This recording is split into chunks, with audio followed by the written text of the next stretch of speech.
Il est dans les emballages alimentaires, les bouteilles en plastique, mais aussi dans les DVD et les tickets de caisse des supermarchés, le bisphénol A. Ce composé chimique, appelé aussi BPA, est largement utilisé pour la fabrication industrielle des objets de la vie quotidienne car il leur permet de résister à la chaleur et au choc. On le trouve dans près d'une soixantaine de secteurs d'activité et sa consommation est en augmentation régulière. Très répandu, il était considéré au début comme sans danger pour l'homme par l'industrie chimique, mais le BPA est aujourd'hui suspecté de favoriser notamment des pathologies cardiovasculaires, du diabète et des troubles de la fertilité.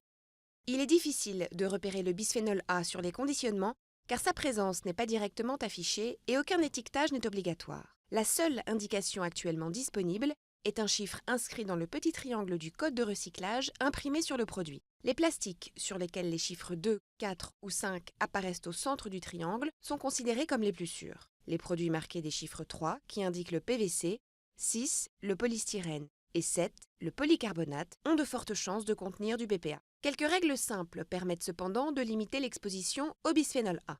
Ne jamais chauffer d'aliments ou de boissons dans des contenants en plastique au micro-ondes, ne pas utiliser de détergents trop agressifs pour les nettoyer, réduire la consommation de produits conditionnés dans des emballages en plastique, des conserves ou des canettes, utiliser des récipients en verre pour stocker sa nourriture. Devant les risques, la Commission européenne a banni les biberons contenant du bisphénol A en mai 2011. Et le Canada est le premier pays au monde à avoir classé ce composé chimique comme toxique.